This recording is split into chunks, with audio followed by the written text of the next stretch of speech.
మరి ఆ movie audio release వేడుక పైన రివ్యూలు రాసుకున్న వాళ్ళందరూ కూడా ఇలా పిసుక్కోవాలనేసి బహిరంగంగా విమర్శ చేశారు. అది ఎంతవరకు కరెక్ట్ అంటే? మంచి క్వశ్చన్, థ్యాంక్ యూ అండి బాగారి గారు.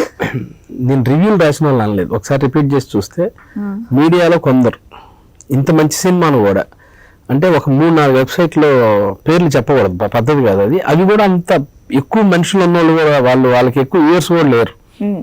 వాళ్ళు అప్పుడప్పుడే వస్తున్నాం, ఒకళ్ళిద్దరు, కొందరు ఓన్లీ ఫేస్బుక్లో పేజ్ నడుపుతున్నారు, కొందరేమో అసలు ఎతికితే కానీ దొరకని 2-3. నేను ఆ రోజు చేసిన ఒకే ఒక తప్పు ఏంటంటే ఆ పేర్లు మెన్షన్ చేయకపోవటం. నా ఉద్దేశం ఏంటంటే ఒక పేరు మెన్షన్ చేయటం తప్పు కాదు, కొందరు అని అన్నది అందుకే. ఇప్పుడు తెలుగు ఇండస్ట్రీలో కమెడియన్లు అందరూ ఇలా అని తిట్టారనుకోండి, ఓకే అంటే మా బ్యాచ్ లో తప్పు చేసింది ఎవరు అయి ఉంటారని నేను ఆలోచించుకునే శక్తి నాకుంది. నేను ఆలోచించుకునే అంటే బ్రహ్మానందం గారు కాదు, ఎన్ఏ కిషోర్ కాదు, రాజేష్ గారు ఏమని ఉంటాడు ఈ పరిస్థితుల్లో అని ఆలోచించుకునే, ఎనాలిసిస్ చేసుకునే ఇది ఎవరు అనేది నాకు. కొందరు అన్న తర్వాత తెల్లారి వెబ్సైట్లన్నీ నన్ను అంటే మీ గురించి రాయిపోతే నువ్వు అడ్రస్ లేకుండా పోతావు అని రాశారు. నేను కూడా అంతే చదివి పాపం నేను తప్పు అనుకున్నాను.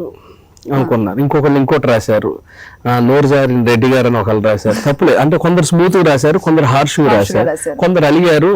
దాని తర్వాత జరిగిన ఒక ఫంక్షన్లో కావాలని ఇలా పెట్టి నేను అక్కడికి రాగానే వెనక్కి తిరిగి ఫోటోలు తీయకుండా వెళ్ళిపోయారు. నేను నవ్వుకున్నాను, ఓకే పర్లేదు అని సెల్ ఫోన్తో ఫోటో తీయించుకున్నది.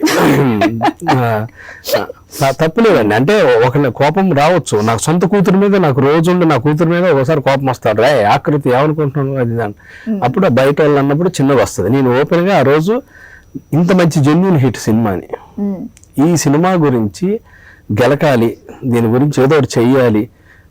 కొందరు ఏం చేశారంటే త్రివిక్రమ్ గారు పక్క నుండి చెప్పించారు అందుకే నవ్వుకుంటున్నాడు అని రాశారు.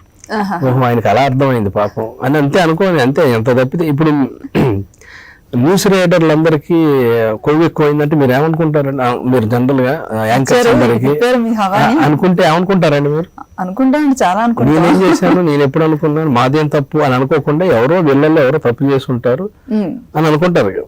అలా ఆలోచించగలిగితే అందరం హ్యాపీగా ఉంటాం, అందరం సంతోషంగా ఉంటాం.